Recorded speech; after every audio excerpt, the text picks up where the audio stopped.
Pronto, começou a gravação da aula. Hoje veremos função polinomial do primeiro grau.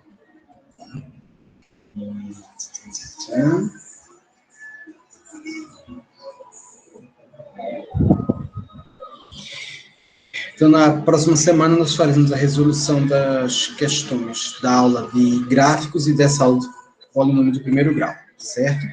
O que é uma função polinomial do primeiro grau? Vê bem. Tem muita gente, e é comum a gente falar função do primeiro grau, e de maneira coloquial, quer dizer, de uma maneira comum, isso não está errado.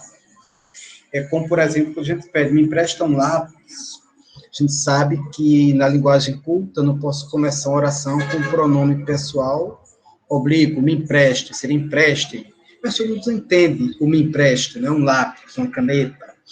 Então, do mesmo jeito, a gente entende que, de maneira coloquial, de maneira popular, a gente fala função do primeiro grau, tá? Mas é bom ter em mente que função não tem grau. Quem tem grau é o polinômio que a representa. Por isso, o nome oficial dela é função polinomial do primeiro grau. Vários íntimos, função do primeiro grau, tá? Mas é bom ter essa definição na cabeça, que função não tem grau. Bom, e o que vem a ser uma função polinomial do primeiro grau? Uma função do primeiro grau. Por definição, tá? Ela é uma função em que o domínio dela é qualquer grau. Deixa eu colocar aqui para vocês visualizarem melhor.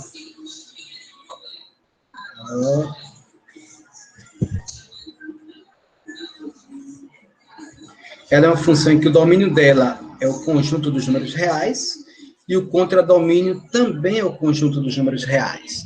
Então, ela é uma função que funciona em qualquer número real, certo? Não tem nenhum problema quanto a isso. E qual é a característica dessa função? Essa aqui, ó, o formato dela, da função do primeiro grau, né? Vou falar assim, mas vocês entendem que é polinomial. Ela tem dois coeficientes, o A e o B, e o A não pode ser zero. A gente vai entender depois por quê, tá certo? Qualquer dúvida, pode ficar à vontade para falar. Esse A, ele é chamado de coeficiente angular ou taxa de variação. Aí, durante os problemas, a gente vai interpretando o que significa ser uma taxa de variação. O coeficiente B é chamado de coeficiente linear ou valor inicial, que vocês também vão entender cada um desses nomes, o porquê, o significado de cada um deles, tá? E a gente começa com isso aqui, ó, com esse teorema, que eu não vou demonstrar, mas quando vocês estudarem geometria analítica, fica bem fácil de entender. Por enquanto, aceitem, é verdade, não é fake news. O gráfico de uma função do primeiro grau sempre é uma reta, tá certo? Não é parábola, não é círculo, é uma reta, sempre uma reta. De que forma? Olha aqui, ó. Eu tenho o eixo x e o y, eu tenho uma função aqui do primeiro grau. Perceba o seguinte, aqui eu tenho B, e eu tenho em azul, e eu tenho aqui o vermelho, que é a raiz, ou seja, isso não é só para a função do primeiro grau, não, tá? Isso é para qualquer função. Toda vez que uma função tocar no eixo x, é uma raiz, é uma solução da função. Tá? E como é que eu encontro essas raízes? Eu pego a função e igualo a zero. Toda vez que eu fizer isso, eu vou estar encontrando o ponto que toca no eixo x. Tá?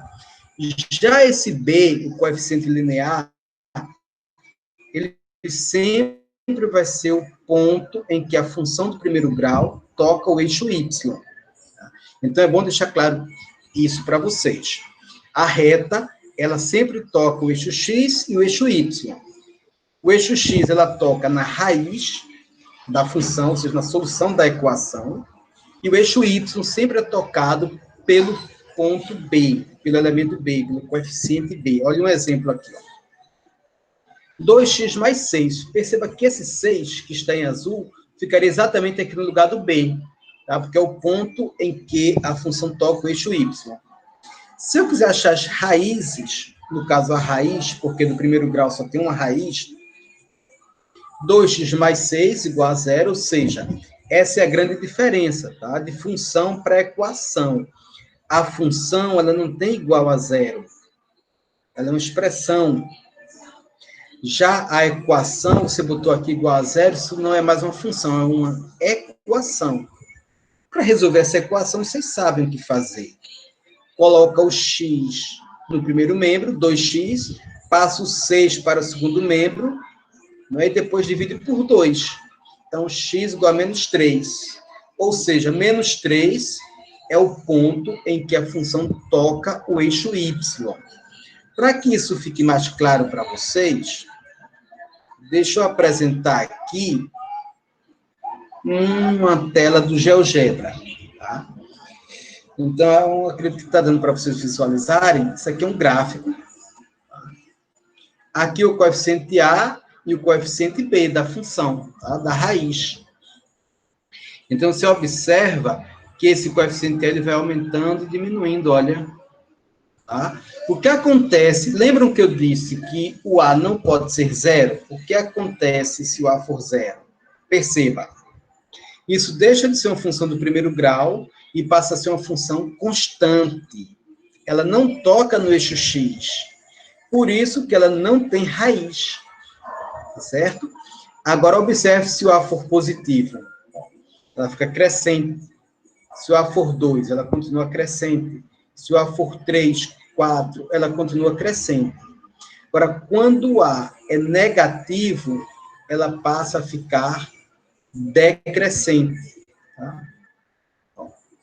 E veja que o x aqui sempre é a raiz. Olha, o x aqui é 2. Por quê? Está tocando no ponto 2. Isso é o x. E o b é menos 2. Por exemplo, agora, continua tocando no b, o x, que é menos 2, menos 2, o b, ó, no eixo y, tá vendo? Olha essa bolinha roxa e perceba que ela vai mudando de acordo com esse valor aqui. 4, 3, roxa não, desculpa. Essa corzinha aqui escura, como se fosse preto. Tá? Exatamente essa bolinha é o eixo y, é o coeficiente b. Já a raiz, ela sempre vai estar no eixo x. Olha aqui, ó. Tá vendo? Então, a função só deixa de ter raiz quando a é igual a zero. Porque, nesse caso, eu não tenho função do primeiro grau. Eu tenho uma função constante, tá certo? Uma outra coisa que eu quero apresentar para vocês é o seguinte. O valor de b aqui é 2, 3, 4, 5. Essa função do primeiro grau, ela pode ser chamada de função afim. A gente vai ver isso melhor depois. Tá? Quando b é igual a zero, perceba que ela começa a passar na origem, no 0, 0. Ela deixa de ser chamada de função afim e passa a ser chamada de função linear, certo?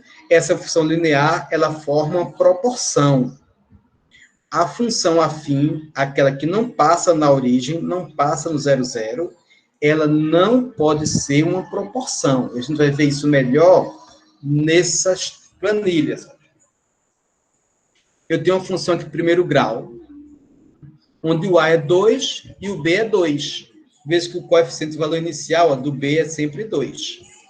O que acontece se o x for menos 2, por exemplo? Olha, 2 vezes menos 2 dá menos 4. Menos 4 mais 2 vai dar menos 2. E se o x for menos 1? 2 vezes menos 1 dá menos 2. Menos 2 mais 2, 0. Ou seja, menos 1 é a raiz dessa função. Tá? Toda vez que o y for 0, é porque esse número aqui é a raiz da função. Toca só no eixo x. O que acontece se o x for 0? Fica só o valor inicial, porque 2 vezes 0 dá 0. Tá? Se o x for 1, ora, se o x for 1, vai dar 4. O resultado, o y. Tá? Realmente, 2 vezes 1, 2. 2 mais 2, 4. Aí, quem é muito... como é que eu diria? Quem é muito viciado em proporção vai dizer, então quando o x for 2, vai dar 8. Não vai, olha. Dá 6. É o que eu tinha dito a vocês. A função afim, ela nunca forma uma proporção. Se aqui fosse 3, o resultado dá 8. Se eu dobro o x, o y não quer dizer que vai dobrar, ó, ele passou para 14 e não para 16. Tá? Então, essa função é a função do primeiro grau, crescente, porque o a é positivo. Por que ela é crescente? Veja, toda vez que o x aumenta, o y aumenta, mas ele não aumenta de forma proporcional. Vê o que acontece nessa. Menos 2, menos 1, 0, 1, 2. Observe que nessa função, quando o x aumenta, no caso passou de 1 para 2, o y diminuiu. Esse é um exemplo de função decrescente. A gente já viu que o gráfico dessa função ele diminui. A gente viu na outra aula a questão de gráfico. Mas ela também é uma função afim. Ela não gera proporção. Para ver essa função, ela não tem o b. Tá? Ela pode ser crescente ou decrescente. No caso, aí ela é crescente, tá certo? O b dela não tem, é 0. Então, veja o que acontece. Menos 2, menos 1, 0, 1, 2. Perceba que essa função, ela é uma proporção. Quando eu dobro o x, dobra o y. Se o x é 5, o y é 10. Quando o x passar para 10, o y será 20, dobra. Tá?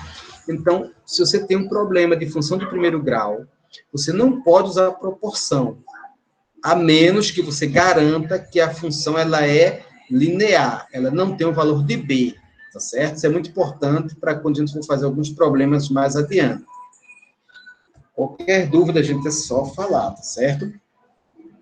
Então, vamos voltar. A gente já viu a definição de função, entendemos melhor agora o gráfico.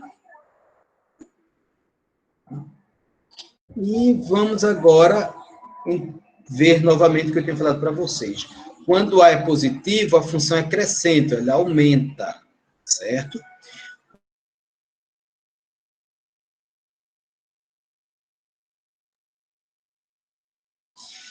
E o que acontece quando B é igual a 0?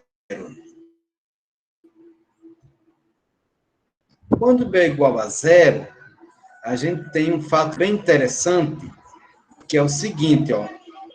Três coisas acontecem. Primeiro, a função é chamada de função linear, a gente já tinha visto isso, tá? A função de primeiro grau, ela pode ser chamada de função afim ou de função linear. Ela é afim quando B não é 0. Ela é linear quando B é igual a 0. E o que é que acontece em relação a essa situação? Quando B é igual a 0, a função passa na origem, ou seja, nesse ponto aqui, ó, no ponto 0, 0, tá certo? E um outro fato importante é que ela representa uma proporção. Quando o x é 5, o y é 10, então se o x dobrar, o y também dobra.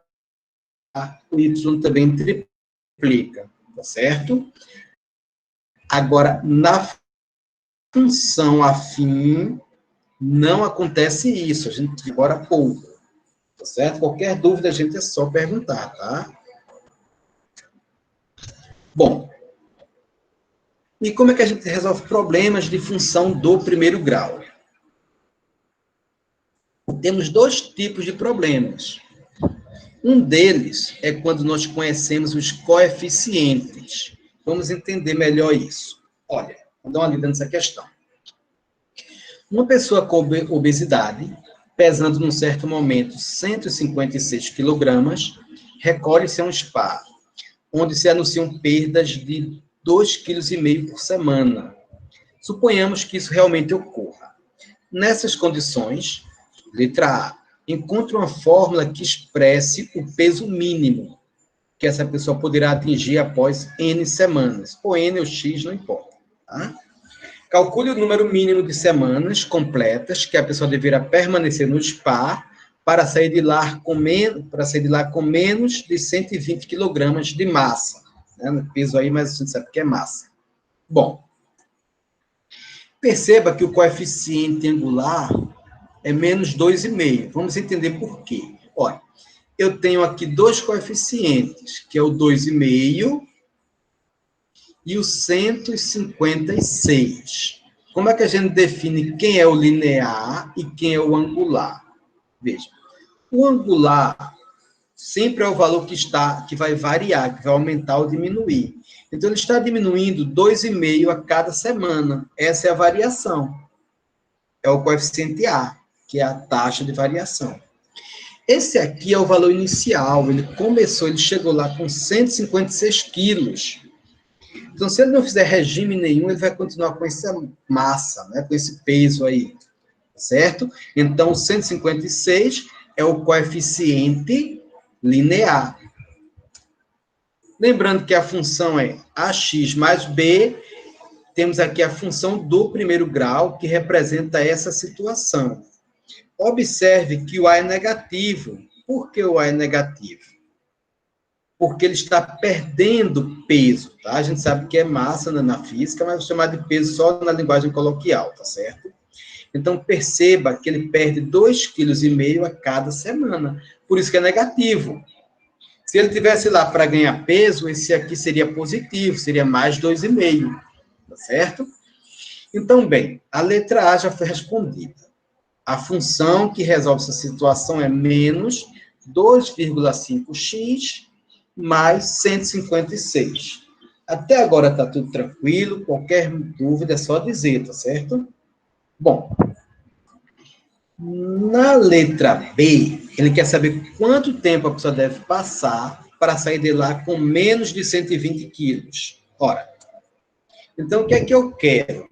Eu quero que essa função, tá? Essa aqui a letra pode ser x, pode ser n, não importa, qualquer letra, tá? Eu quero que essa função fique menor do que 120. Quanto tempo isso vai demorar? Veja que a gente tem uma inequação do primeiro grau. Como é que resolve a inequação? Do mesmo jeito que resolve a equação, certo? Isolando o que tem x no primeiro membro e o que não tem no segundo membro. Olha, lembra que esse 156 ele é positivo, olha. Quando ele passar para o segundo membro, ele fica negativo, tá? Então, fica 120 menos 156. Quanto é 120 menos 156? Tá aqui, menos 36. Então, esse menos 36 é a diferença entre 120 e menos 156. Por que menos? Porque quando muda de membro, muda de sinal. O sinal sempre é na frente do número. Então, o sinal de 156 é esse aqui, ó, é o mais. Tá certo? Bom, tem um pequeno artifício aí, um pequeno truque, é o seguinte. Não sei se vocês já viram, ou quem viu vai lembrar agora. Toda vez que eu tenho uma função, uma equação, no caso, ou uma inequação, em que o valor do x está negativo, eu multiplico por menos 1, tá? No caso da equação, a gente muda só os sinais. No caso da inequação, a gente também muda o sentido. Ou seja, perceba que esse sinal era menor, esse sinal que era menor que passou a ser maior que, tá bom? Então, recapitulando, o valor de A é menos 2,5 e o de B é 156. Montei a função. Eu quero que essa função dê um total menor que 120. Tá? O 156, quando eu mudo de membro, olha, 120 menos 156 fica menos 36. E aí, o que é que eu faço? Quando eu multiplico por menos 1, esse sinal muda. Se ele fosse mais, ele ficaria menos, tá certo? Esse sinal de menos também muda. Agora, a desigualdade, ela inverte. Será menor, fica maior. Tá? Sempre que você multiplicar por menos 1, na inequação, muda o sinal, tá certo? Bom, quanto é 36 dividido por 20 por 2,5? A gente já viu isso, basta fazer, faz 360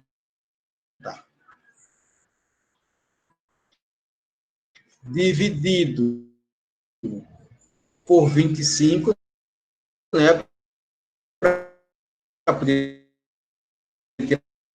tirar vírgula. E aí Ô, Matheus. faz a conta. Isso aqui vai dar 14 em 14. Oi. Oi, Tony. Oi, não, eu só queria Alô? perguntar que se toda vez que for negativo é regra. Aí, deixa eu voltar Tá lá ouvindo? para ver o que teve. Oi? Tá ouvindo? Eu não entendi. Oi, pode falar. Estou ouvindo. Sempre que a equação for negativa aqui, ele vai ter Estou ouvindo, essa pode falar. multiplicação por menos 1? Eu tô dizendo, sempre que for negativo, é uma regra que a gente tem que multiplicar ou não? Por menos 1? Oi, Aí na equação? é o meu áudio ou é o dela que está ruim?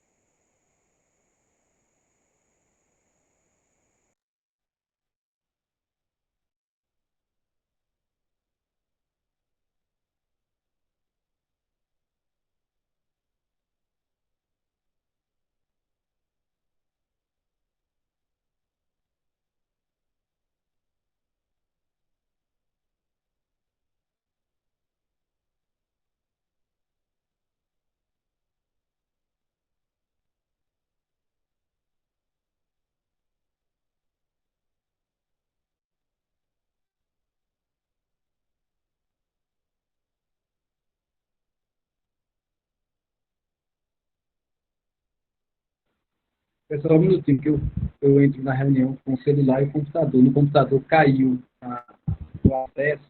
Eu estou tentando voltar para a gente continuar a aula, tá? Só um minutinho.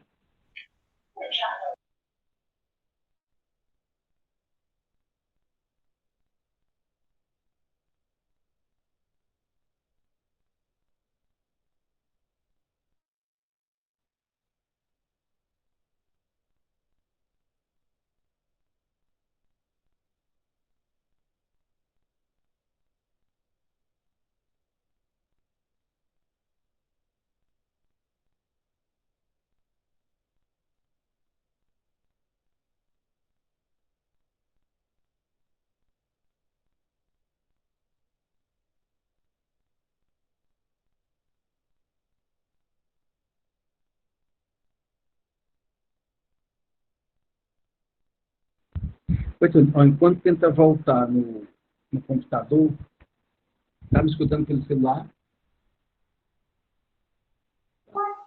Sim, tá dando para ouvir pelo celular.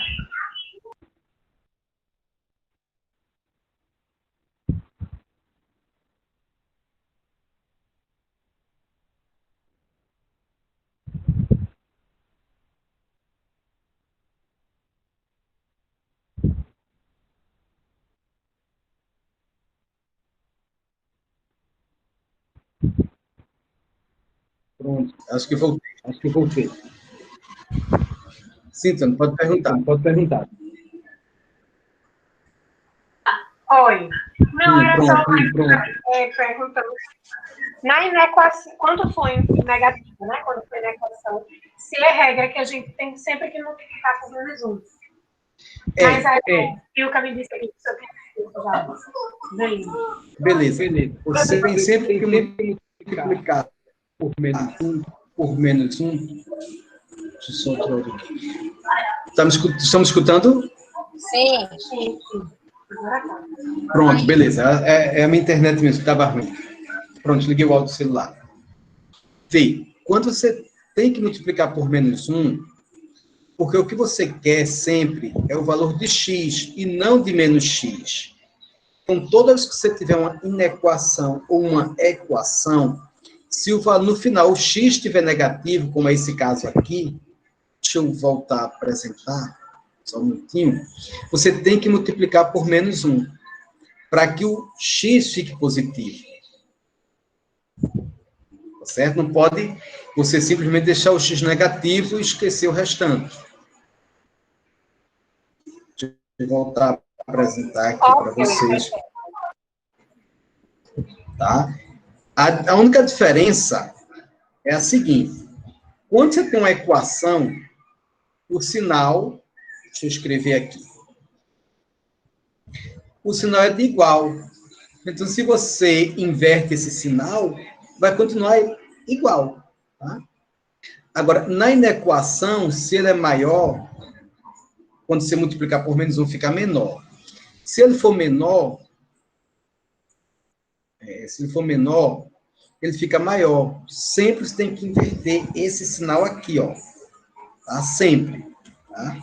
E aí a gente viu que tem que ser mais de 14 semanas, então ele tem que ficar pelo menos 15 semanas. Tá? Esse é o primeiro tipo de problemas com função do primeiro grau. O primeiro tipo de problema é quando nós conhecemos os coeficientes, e esse também é um tipo mais simples. Se quem é que está aumentando e diminuindo, que é o coeficiente A, e eu sei quem é o valor do tipo, que é um pouquinho mais trabalhoso. Tá?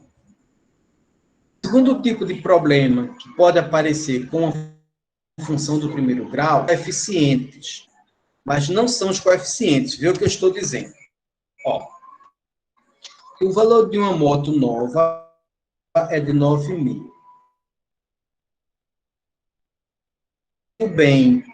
Tá? Você compra um carro, por exemplo, um carro, moto, não são investimentos, são bens de consumo. Por quê? Você não pode comprar um carro hoje por 20.000 e daqui a 3 anos querer vendê-lo por 30.000. Perde valor. É diferente de um terreno, é diferente de uma poupança, né? É diferente de investimento. Então, um veículo é um bem de consumo, não é investimento. Por isso que quando ele comprou essa moto, custava 9.000, e depois de 4 anos de uso, a moto se desvalorizou e passou a valer 4.000. Tá? Então, supondo que o preço caia com o tempo, segundo uma linha reta, ó, quando ele diz aqui que é uma linha reta, a queda do preço, ele está dizendo que é uma função do primeiro grau. Qual o valor da moto em um ano? Olha, tem várias maneiras de fazer isso. Tá? Inclusive, se você tiver um pouquinho de lógica, você consegue fazer sem função. Mas meu problema é o seguinte: se fosse uma questão mais complexa, com um intervalo de tempo maior, fazer pela lógica ficaria muito trabalhoso e cansativo. Não é isso, que é a função do primeiro grau. Ver um par ordenado. Lembrando para vocês que o par ordenado é sempre o x primeiro e o y, x é zero. Sendo que ele comprou a moto nova, zero.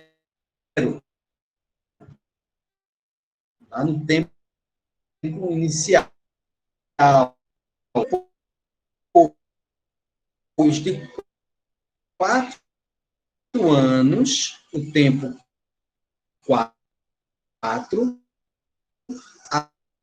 a moto passou a valer, que definir qual é a reta e qual, certo?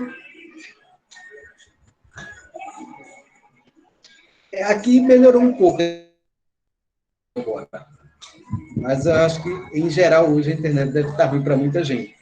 Eu estava numa reunião agora há pouco, estava caindo de meia hora.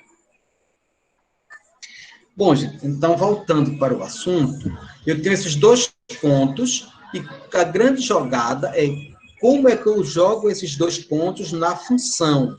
Perceba, A função tem essa característica. F de x é igual a ax mais b. Todos vocês já sabem que o f de x eu posso trocar por y, tá? Então, eu tenho y igual a ax mais b. Olha aí já aparecendo o x e o y que eu preciso. Tá? Tá aqui, ó. O x e o y, certo? Então, perceba que isso aqui é um outro assunto de matemática que dá suporte para a gente. Eu tenho dois coeficientes que eu quero descobrir, o valor de A e de B. Então, em matemática é o seguinte, se eu tenho dois elementos para descobrir, eu preciso de duas equações. Se eu tivesse três elementos, A, B e C, eu precisaria de três equações. Mas aqui eu tenho dois elementos, A e B.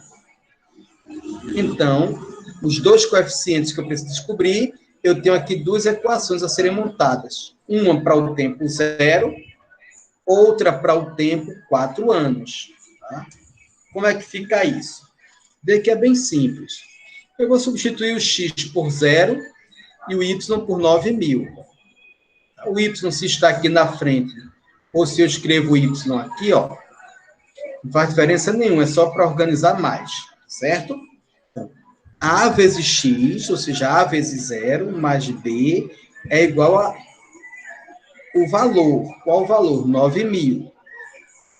A vezes 4, por que 4? Porque o x é 4, mais B é igual a 4.000. Por que 4.000? Porque esse é o y, tá? Então, veja que naquela primeira questão que eu conheci os coeficientes, eu substituía A e B pelos valores dos coeficientes.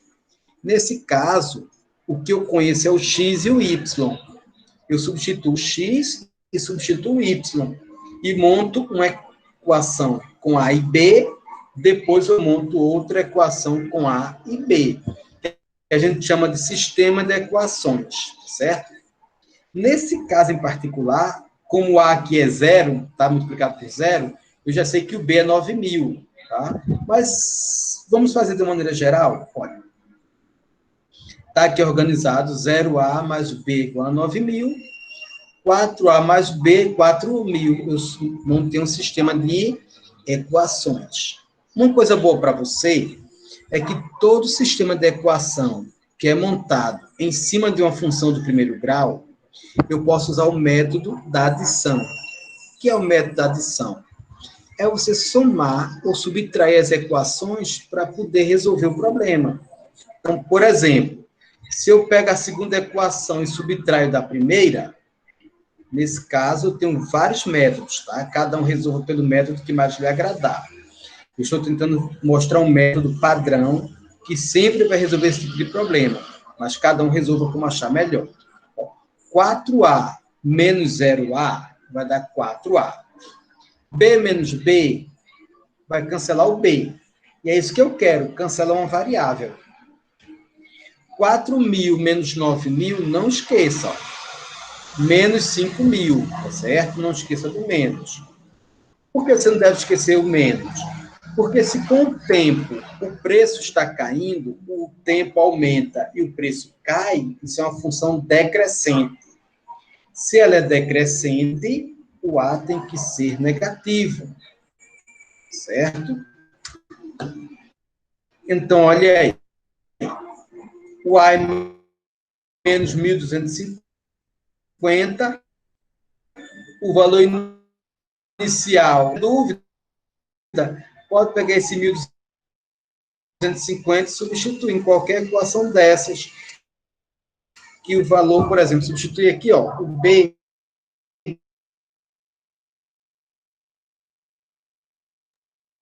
logo quando a gente começou a aula, é 9.000. Essa é a função que calcula a dor da moto. Por exemplo, no ano 0, ela custou 9.000. No ano 1, como é que a gente faz para calcular um ano depois? É só substituir o x por 1. Tá?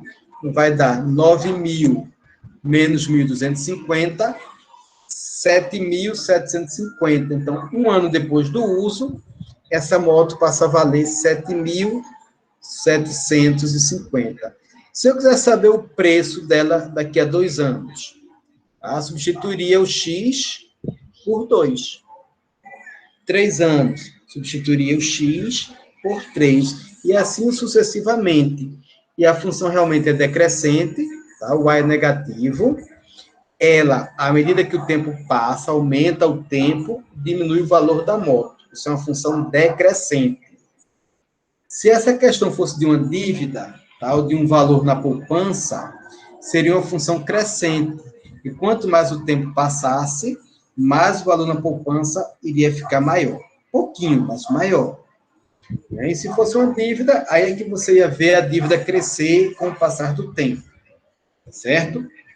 Então, são aplicações da função do primeiro grau. O que a gente viu até agora foi só para enfatizar essas ideias, tá, de função do primeiro grau. O que cai mesmo no Enem são esses problemas aqui que a gente está vendo, tá? Questões dessa natureza, tá? Aplicações, contextualizações. Bom, gente, passei esse. Aí vê o seguinte, nós temos também a aplicação de uma função do primeiro grau na cinemática, mas isso eu vou fazer daqui a pouco. Antes eu vou passar uma questão para vocês tentarem resolver aí um minutinho para ver se vocês realmente estão entendendo o assunto bem. Esse link aqui já eu digo para vocês o que é, tá certo? É outra surpresa. Vamos lá. Pense nessa questão aqui. Ó,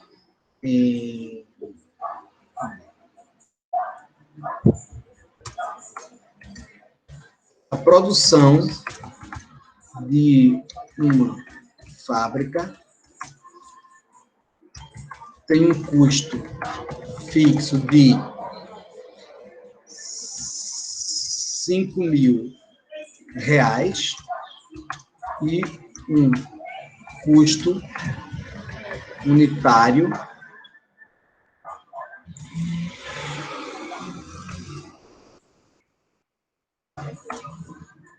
de R$ 200 por peça produzida, certo? Aí, primeira questão que vocês vão ter que fazer, escreva uma função que represente esta situação. Letra B. Qual o custo para produzir 30 peças? E letra C. Com R$ 10.000, qual deve ser a minha produção? Pronto. Probleminha aí para vocês pensarem um pouco antes da gente resolver. Deixa eu apresentar aqui. Pronto. Está dando para todo mundo visualizar bem isso aí? Um minutinho aí para vocês pensarem, tentarem resolver essa questão.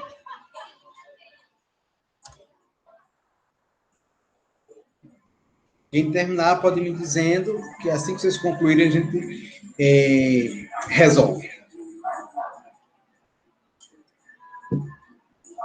Muito bem, já teve gente aqui que fez. Vitor. Muito bom, Vitor. Vamos ver letra B e C. Vitor é rapidinho, é The Flash.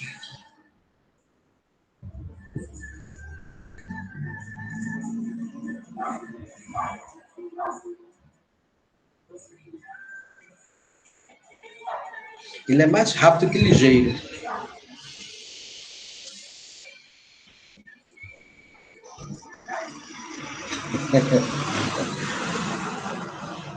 Vamos ver.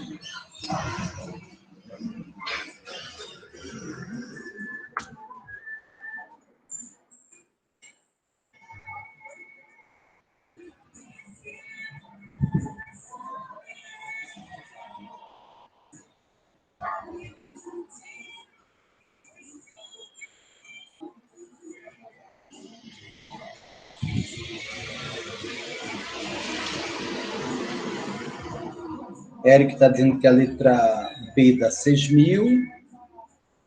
Vamos ver também se é. Vamos conferir já já a letra A e a letra B. Pronto. Vitor está na letra B. Vitor está resolvendo no chat. Vitor está dizendo que a letra B dá 11.000. Marcos está dizendo que dá 11.000. Vamos verificar, né? Vou esperar mais um minutinho para o pessoal também tentar.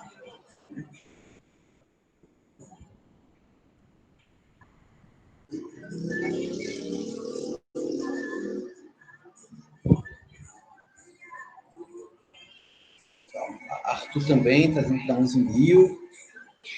Gente, esse problema é daquele tipo em que a gente tem os coeficientes. Tá? A produção de uma fábrica tem um custo fixo de 5.000.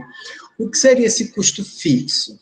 Por exemplo, você vai alugar um local para que essa fábrica funcione, você vai ter que pagar o aluguel, né? O que a gente está vendo agora na pandemia. Você tem que pagar o aluguel independente de você estar produzindo ou não. Então, esse é um custo fixo, por exemplo. Os encargos que você tem que pagar, os impostos, isso é um custo fixo.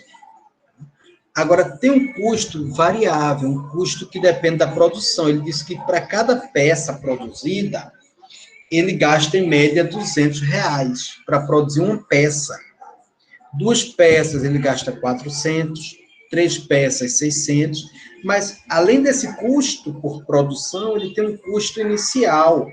Olha que eu falei inicial, então isso já é o coeficiente B. Ou seja, isso aqui é F de X igual a 200x mais 5.000, tá certo? Então, esse é um custo inicial. Essa é a função que calcula o custo para qualquer quantidade de peça. Como é que a gente faz a letra B? Perceba que na letra B eu estou dizendo o número de peças. Tá? O número de peças é X. A pessoa já está falando letra C. Muito bem, vamos conferindo. A letra A está ok, a letra B, X é a quantidade de peças. E o Y é o valor pago por essas peças, pela produção de peças. Então, mais uma vez, eu volto a repetir a importância de você entender o que cada variável está dizendo. Pegou uma função, pegou um problema de função, deixe bem claro para você quem é o X e quem é o Y. Estou dizendo X e Y, mas qualquer letra que tiver lá na função, fique claro para você quem é o S, quem é o T, quem é o P, quem é o N, quem é cada variável.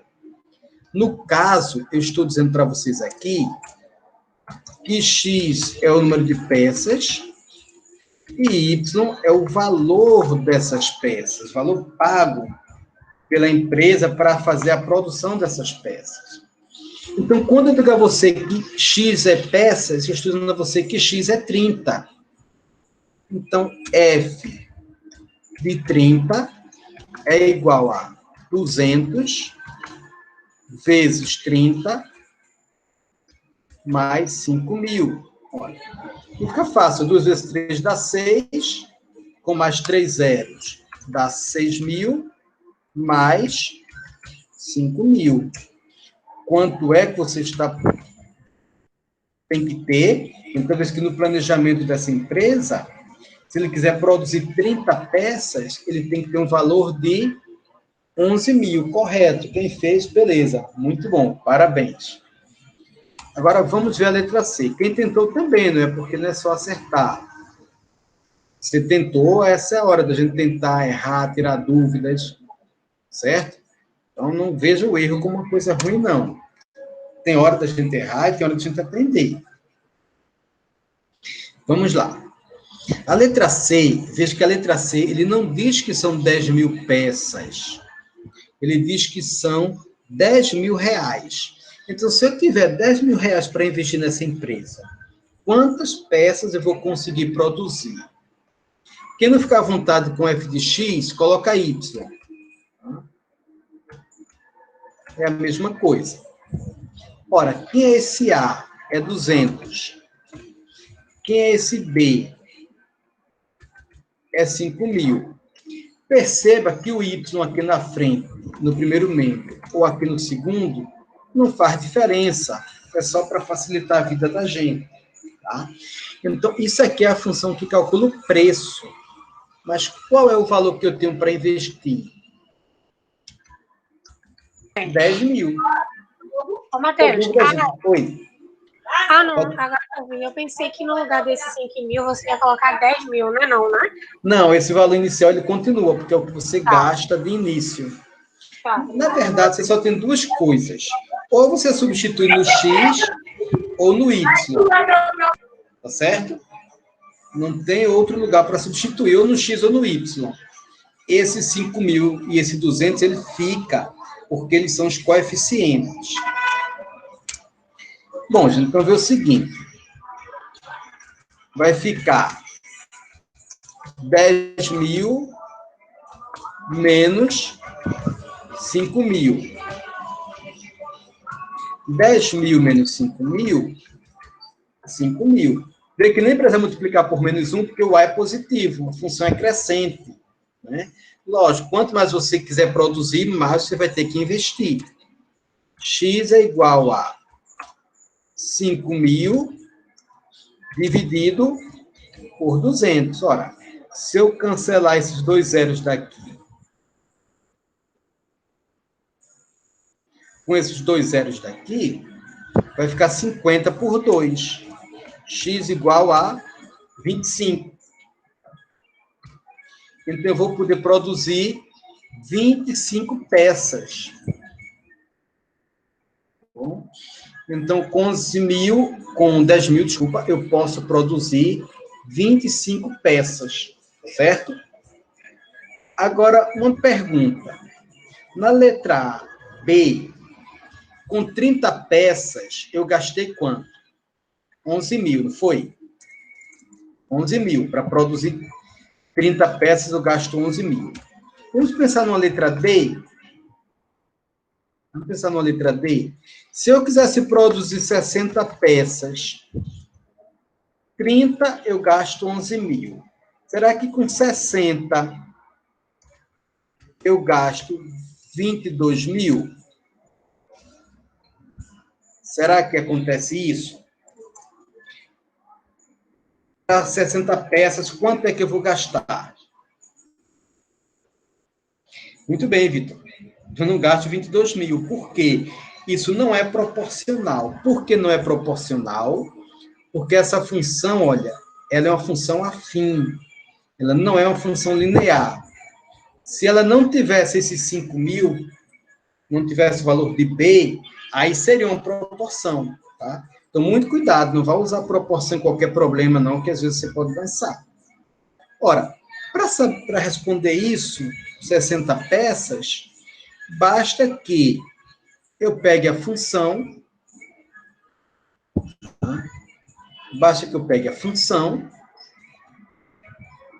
e é aquela história. Ou eu substituo no Y, tá? Isso aqui, lembre que f de x é o mesmo que y, não se preocupe. Ou eu substituo no y ou no x. Nesse caso, peças, a gente já viu que peças é o x.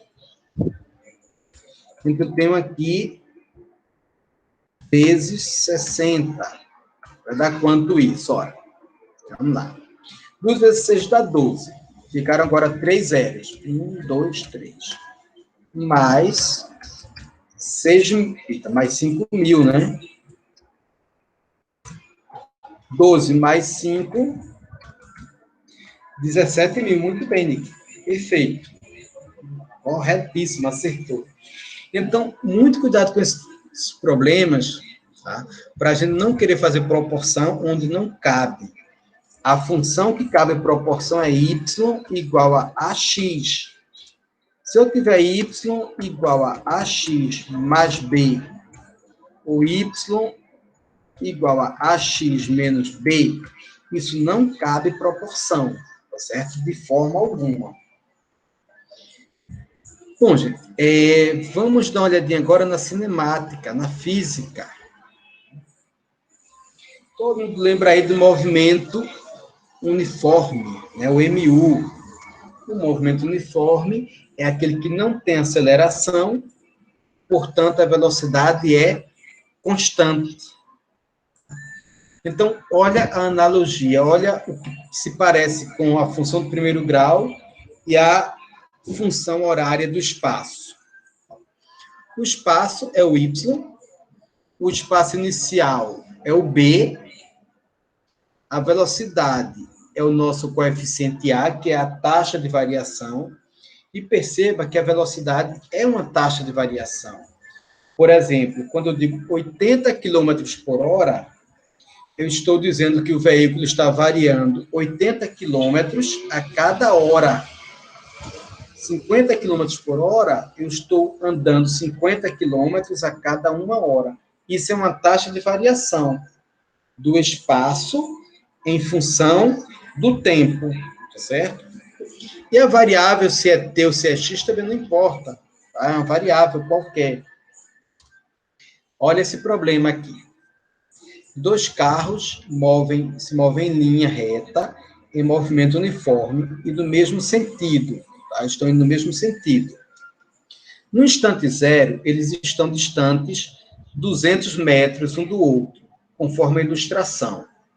Se o carro A desenvolve uma velocidade constante de 8 metros por segundo e o carro B 6 metros por segundo, quanto tempo o carro A levará para alcançar o carro B? Olha a ilustração, tá? Está aqui o carro A, ele é mais veloz, portanto, ele vai alcançar o carro B. Se fosse o contrário, ele ia ficar cada vez mais para trás, tá? Então, um minutinho aí para vocês pensarem em quanto tempo esses carros vão se encontrar. Eu vejo que a associação da física e da matemática aí é a mesma. Mesma fórmula, mesma ideia.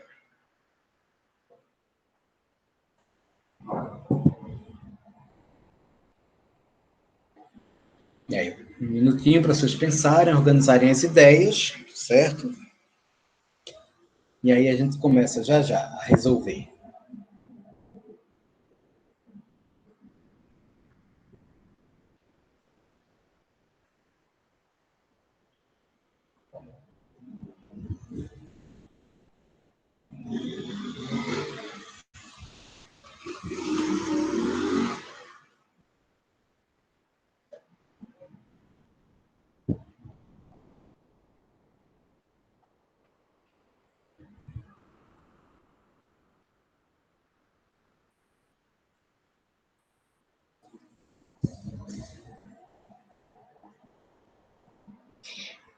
Muito bom, Vitor.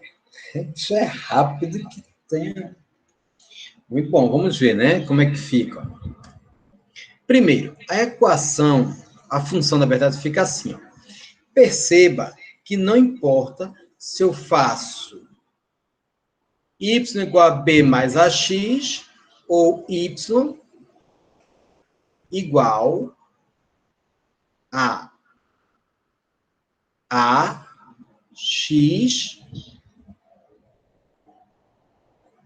mais b. Por que não importa? Porque a adição é comutativa.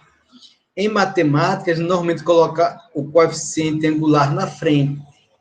O pessoal de física gosta de colocar o coeficiente angular atrás. Isso não faz diferença nenhuma em termos práticos, tá certo? Olha. Então, o y é o espaço. O b é o espaço inicial.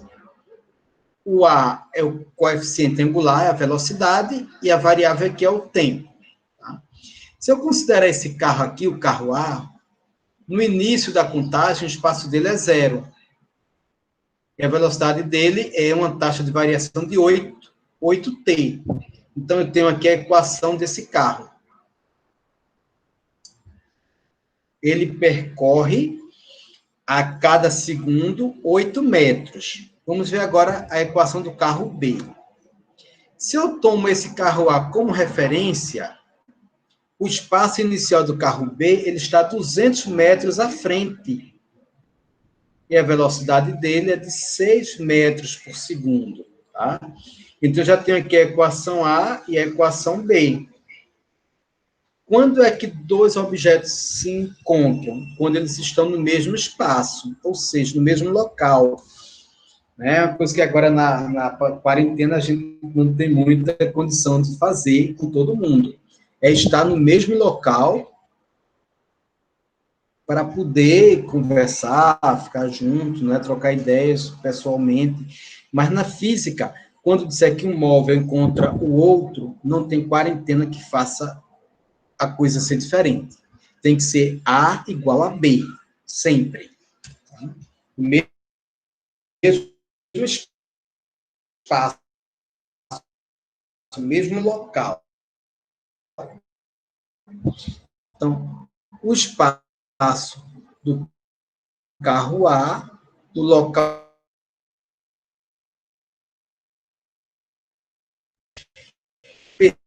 Perceba que esses 6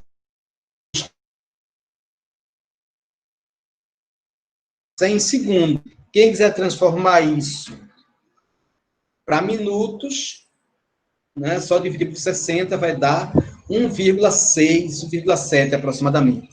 Tá? Então, em 1 minuto, 1,7 minutos, o carro A consegue encontrar o carro B. Então, perceba que esse tipo de problema aparece muito no Enem, em problemas de maneira geral, certo? Então, vê o seguinte, deixa eu passar aqui uma ideia mais básica para vocês treinarem essa questão. Ó. Sendo, deixa eu aumentar aqui o tamanho da tela.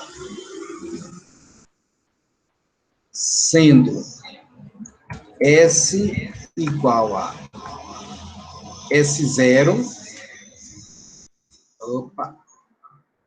S0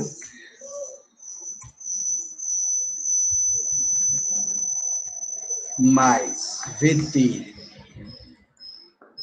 O que está acontecendo aqui? S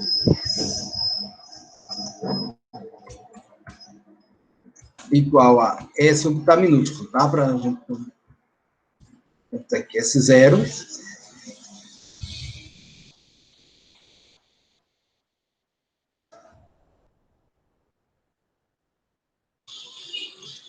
mais VT, uma equação horária, né? Essa é uma equação horária do espaço, tá? Então, no caso da matemática, fica Y igual a... Fica Y igual a AX mais B, né? Então, em matemática, em física, estou escrevendo a equação, como é que elas ficam. Então, supõe que Y igual a 2x mais 5 é a equação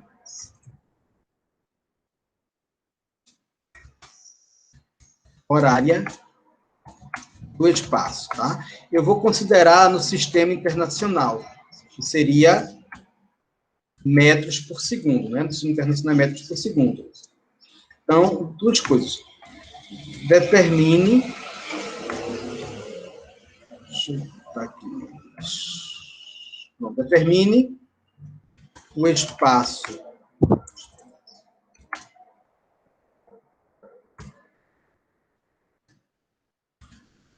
percorrido após 5 segundos e indique o instante que o móvel muda de sentido. Pronto. Lembre que isso aqui na física é S. Pode um minutinho para sustentarem.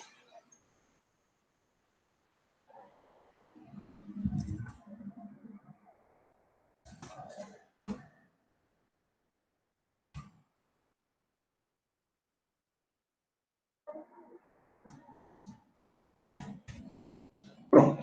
Na física e na matemática.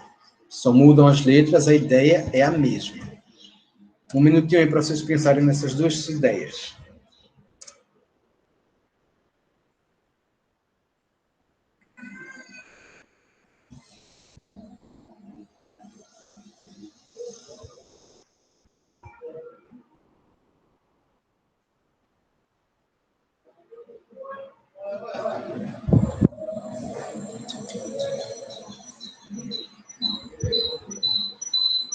Isso, como está no SI, é metros por segundo.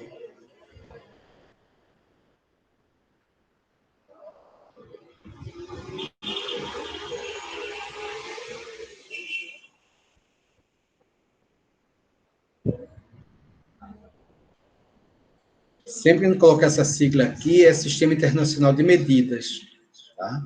Então, a gente tem que usar o tempo com segundos e a distância em metros.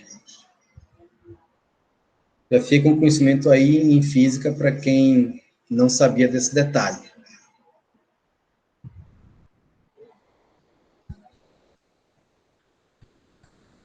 Então, qualquer trabalho científico, um projeto, né, algum artigo, o que você for fazer de ciência, se usar SI é porque você está usando o sistema internacional, então é reconhecido em todo o planeta.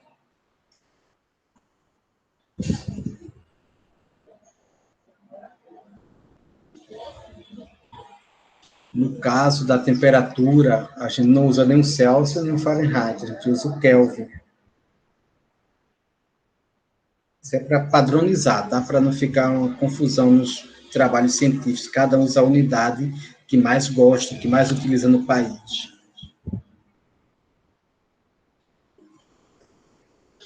Bom, então vê o seguinte. Então, um tempinho, senão vai ficar muito tarde. E aí fica o seguinte. Primeiro, ele pede o espaço percorrido em 5 segundos. É só substituir o x por 5, porque o x é esse espaço, né? Então, vai ter...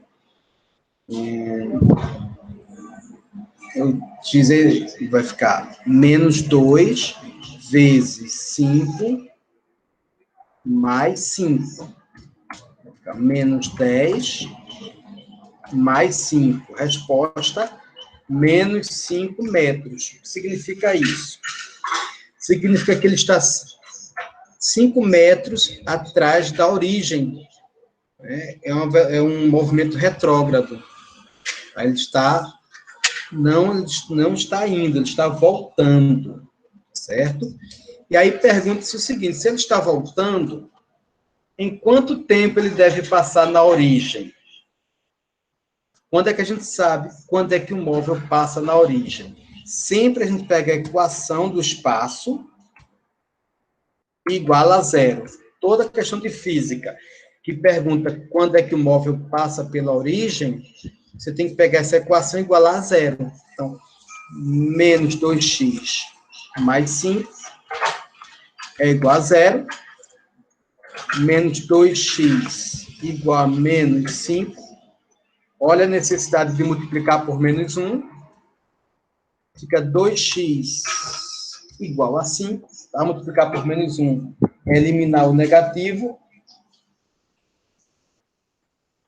E aí, x dividido por 5 vai dar 2,5. Qual é a unidade? Desculpa. 2 segundos e meio. Então, esse móvel vai passar pela origem 2 segundos e meio após o início do movimento. Por isso que em 5 segundos ele já estava num tempo negativo. Ó. Como se ele começasse a dar ré. Tá? Dando ré, ele passou da origem, de quando ele começou o movimento, até ficar 5 metros atrás do ponto inicial, do ponto de partida. Então, muitas questões de física são abordadas por essa ideia. Tá? Bom, gente, praticamente era isso que eu queria apresentar para vocês. Tá? Deixa eu encerrar aqui a apresentação.